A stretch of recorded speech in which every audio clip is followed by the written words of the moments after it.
Hello and welcome to World Insight. The program is coming to you live from Beijing. We start today's program focusing on Chinese President Xi Jinping and U.S. President Joe Biden meeting through video link. This is the first time the leaders of the world's two largest economies have spoken to each other since the Russian-Ukraine conflict began. It's been nearly a month since Russia launched a military operation against Ukraine. Though the two sides have started negotiations, the progress is slow and attacks against the Ukrainian cities are ongoing. UN reports more than 700 civilians in Ukraine have died since Russian attack began. That is, some of the numbers indicate 52 of those casualties were children. Another 3 million people have fled the country. China has provided 3 deliveries of humanitarian aid to Ukraine. Well, on Wednesday, President Biden announced the $800 million military aid package for Ukraine. China has been calling for a ceasefire between Russia and Ukraine. The call between the Chinese and U.S. presidents follow a meeting between top Chinese envoy Yang Jiechi and U.S. National Security Advisor Jake Sullivan in Rome earlier this week. The last time the two presidents spoke to each other was 4 months ago in November 2021. And we have just in the latest readout from the Chinese side about what is being said in the meeting between Chinese and the U.S. president. According to the Chinese readout, Chinese President Xi Jinping said that countries should not come to the point of meeting on the battlefield. Conflict and confrontation are not in anyone's interest. Peace and security are what the international community should treasure the most. On the evening of March the 18th, President Xi Jinping from China had a video call with U.S. President Joe Biden at the request of the latter. President Xi noted the new major developments in the international landscape since their first virtual meeting last November. The prevailing trend of peace and development is facing serious challenges, according to the Chinese president. The world is neither tranquil nor stable. The Ukraine crisis is not something we want to say, said the Chinese president. The events again show that countries should not come to the point of meeting on the battlefield. Conflict and confrontation are not in anyone's interest, and peace and security are what the international community should treasure the most, according to the readout by the Chinese side. As permanent members of the UN Security Council and the world's two leading economies, we, according to the Chinese president talking to the U.S. president, must not only guide the China-U.S. relations forward along the right track, but also shoulder our share of international responsibilities and work for world peace and tranquility. That is the content of the latest readout from the Chinese side about the China-U.S. president's video link talk.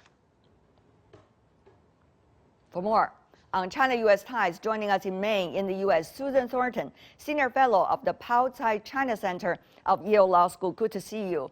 Susan is also former Acting Assistant Secretary of State from the U.S. Department of State for East Asian and Pacific Affairs. In Shanghai, we have Shending Li, Professor at the Institute of International Studies at Fudan University. Last but certainly not least, we're also honored to be joined by Yuan Peng, the President of the China Institutes of Contemporary International Relations, on the phone with us. Let me start by asking all of you on the immediate response to the latest readout I have on hand right here on what the two presidents have been talking about. Let's go to our guest first, Susan. Well, thank you very much, Chen Wei, and it's really good to be with all of you on this very pivotal day, I think. Welcome back. It sounds like the Chinese President Xi Jinping is stressing the need to find peace in Europe and to try to get a ceasefire in this conflict as soon as possible and avoid escalation. And I hope that is what the two presidents are talking about, how the best way is to go ahead and do that. I think it's, we are on the brink of a destabilization of the entire globe with this crisis. Refugee flows, prices of food and energy going up. I mean, it's really a looming disaster for not just Europe, but the entire world. And I hope the two presidents can talk about concrete ways to stop this conflict before it gets worse. Right. Let me go to also Professor Yuan Peng on the phone with us. Professor Yuan, your immediate response to the readout from the Chinese side. Yeah, from the Chinese Readout, I think our Chinese policy is consistent. In past several days, President Xi has a virtual phone call with French and German leaders, and also Russian leaders, and this time with American presidents. And our policy is very consistent. That is, we want a peace and secure world, and we want to negotiate a ceasefire. So I think this is Chinese basic principle. Our policy based on, first of all, international norms. We oppose war, and also we oppose sanctions without permission of our United Nations, and also based on our national interest, and also the international reality. So this time, I think U.S. and China, most important thing, just like President Xi mentioned, is peace, and peace is treasure most. And the most important thing is that we need to put all bilateral disputes and contradiction aside for a while. And the U.S. and China, we should hold the international responsibility to focus more on those hottest affairs, that is Ukraine-Russian conflict. This is what the major two powers should do in this moment. And how do you see the international reality vis-a-vis what is going on from the Chinese readout? Professor Shan Dingli in Shanghai, please. I think President Xi has made the Chinese position straightforward. First, war and conflict is not what we need. Second, peace should prevail, and we should not let such a trend of peace to be hurt. Third, we call an immediate ceasefire, and all countries, including China, shall work together to make a peace, to return to the region. I think these are the 3 points I take. Susan, of course, I go to you about further analysis of this. You've been going through wars and conflicts. When you are working for the State Department, things are changing very dramatically, of course, over the past few years.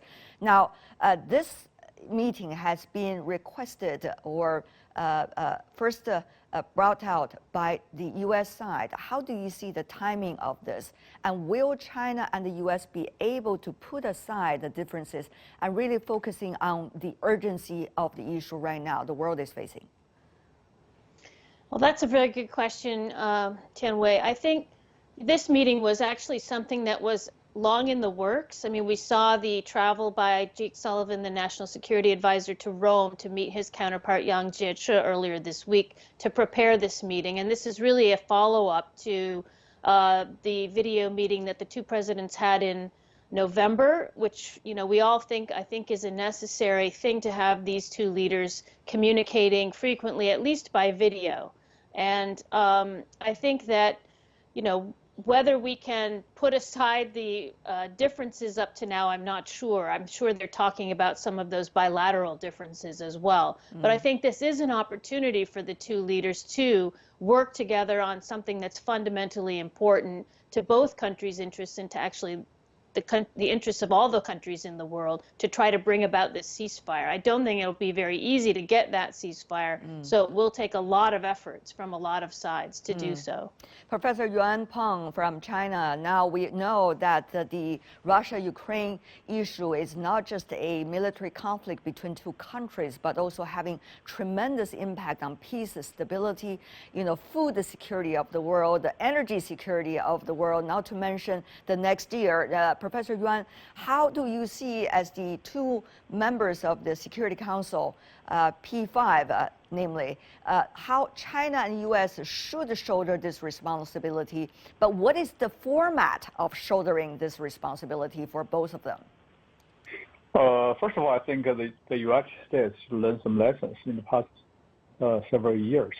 For example, in dealing with COVID-19, if at the first time American government coordinate and cooperated with China, we wouldn't say that today's bad situation. And now dealing with Russia and the Ukraine crisis, I think American I'm afraid America has lost Russia already, and I'm afraid maybe due to its today's policy, it is losing China.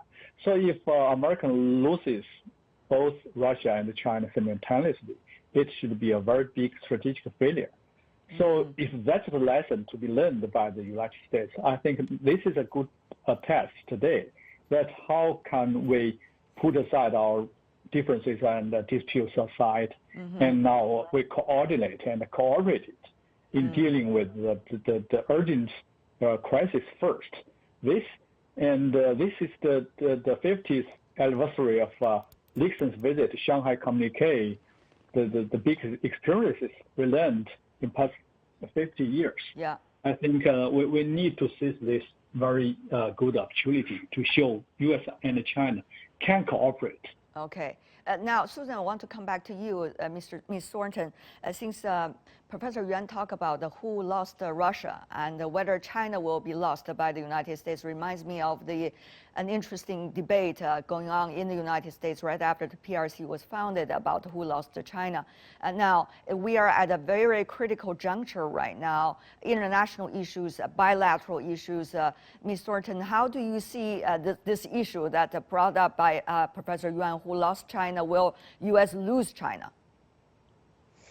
Well, I think that the most important thing is that we don't lose the international system as a result of this crisis. And certainly the United States and China are the, kind of underlying foundations of keeping that system going, and the two countries that benefit the most from that system. And so certainly we've seen a huge violation of, I think, not only UN Charter principles, but also just the underlying norm of no territorial conquest in this conflict in Ukraine and Russia's invasion. And certainly the U.S. and China should be the most interested in reshoring up the international system and those principles, or we're going to see an expansion of conflagrations around the world. So certainly I think it's not in U.S. interest to lose both China and Russia and push them closer together. And I hope, as Yuan Peng said, that we can use this crisis as an opportunity to try to right some of the tendencies and trends that we've seen in the recent period. All right. Professor Shen, your thoughts? I think this is indeed a crucial time, and it's commendable that the two presidents have conversed on the phone. It's very much needed, and I think the entire world community is watching on this crucial moment. When the two leaders set their principle right and clear, they must have communicated on the issue. What if we don't cooperate? There will be a lot of danger for the region and probably for Russia, for US, for China. No one can be immune from a situation when major power would not cooperate. But I think it may be more important to communicate what would happen if we cooperate. One should not only talk. If you don't do something, you are going to have a damage. We should also say, America is an expert of using carrot and stick. America should not only be a leader to punish someone, but also should be a leader to shape the world order, to maintain the world order. Then, since Russia has already launched the military action, how America can make a situation when Russia would withdraw, set the ceasefire immediately and withdraw its troops in a certain way, which is not dirty, not look like American withdraw from Afghanistan. So we should respect first Ukraine's legitimate security, its integrity and sovereignty should be respected. Meantime, Russia's legitimate concern say NATO's expansion should not hurt Russia, and Ukraine's central government should protect those Russians living in Ukraine. For their security and social welfare should be decently respected. So America, China can each present a formula, and China-U.S. may present a joint formula to sell. Right. We're running out of time for this round of discussion. Of course, a lot of latest information are coming in as we speak. I want to thank all of you for joining us at this critical hour. This is going to be a very important meeting between China and the United States, the two presidents on the phone. Susan Thornton, Shending Li, Yuan Peng. Thank you so much, ladies and gentlemen.